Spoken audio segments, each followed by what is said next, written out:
Now, you should be able to list from memory at least 10 different kinds of seeds that are used as sources of food. I'll give you a couple of them here, but obviously you can make up some of your own, and you can look around and try to find some of your own. These examples are barley, cashew nuts, chestnuts, cocoa, coconut, corn. I know you like maize and you like Chama. Millet, oat, peas, peanuts, pumpkins, rice, sesame, soybeans, beans. I just showed you an example of beans, sunflower, wheat, and rice. Some seeds that can be used as oils, as sources of oil, where you grind the seed and you extract the oil from them, are coconut, corn, cottonseed, grapeseed, olives, palms, peanuts, sesame, soybean, and sunflower. And finally, some seeds that can be used as spices are coriander, cumin, nutmeg, mustard, vanilla, pimento, and caraway. Now, obviously, these are not the only ones, so try as much as possible to fill up your list with everything that you can find. Then we'll move on to the next stage. Now, we mentioned that the main purpose of the seed is to sprout and to grow and to become a plant. So what are the conditions that are necessary for this little seed to grow from being just a seed to being a plant? All right, the necessary conditions are 1, water, 2, oxygen, 3, temperature, and 4, the correct soil conditions. Let's look at them one by one. Now, water. If you look at a seed, most of them look dry. If you take a bean seed like the one I showed you before, they look dry and they look like they need water. Well, they do. And that is why we water our seeds when we just plant them.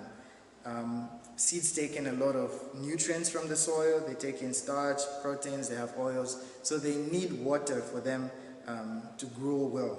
And when they absorb the water, they store the food resources in the water. And it allows the seed to germinate and grow when it reaches the light. So you need water. But again, not too much water, because if you waterlog your place where you've planted your seeds, you might block out the oxygen, which is another requirement. Seeds need oxygen in order for them to grow.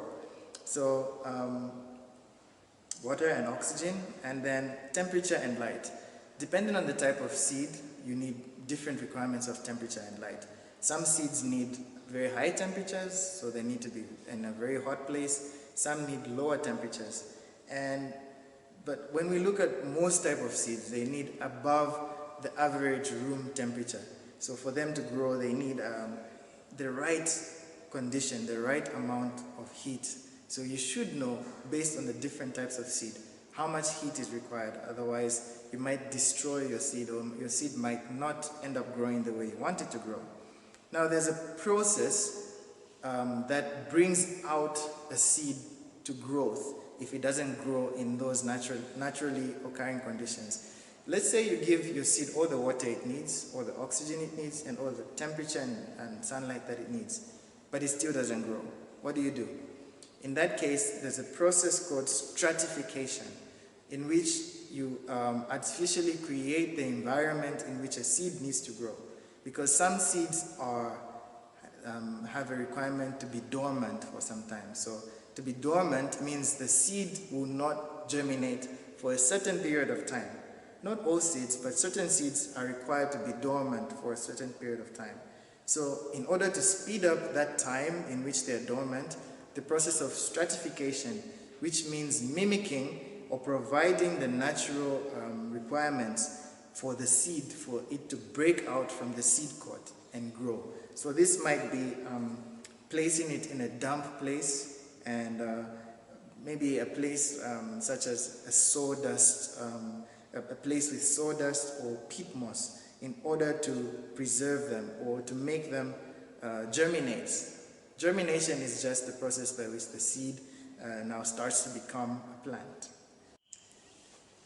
Alright, so now that we have looked at the different kinds of seeds, the different uses of seeds, the parts of a seed, my job is done. It's now up to you. I'm giving you an assignment, which is also part of the requirements for you to get the honor in seeds, to make a collection of 30 different kinds of seeds. Now, I can give you ideas of how to collect, but at the end of the day, it's up to you to use your own creativity to make sure that you make them in a presentable way.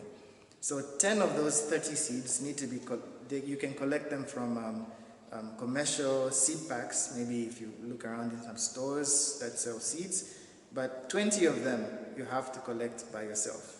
You can go out to your garden and see the types of seeds that are there, or when you eat your fruits, preserve the seeds and keep them. Now when you keep them, make sure you label them. Each label should have the name of the seed, the date you collected it, the location you collected it, and your name.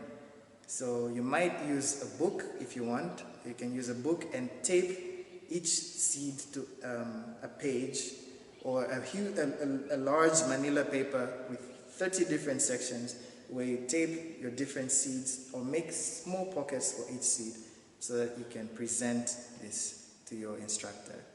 Thank you very much. I have been pleased to share this honor with you, and I hope you enjoyed the assignment. Goodbye.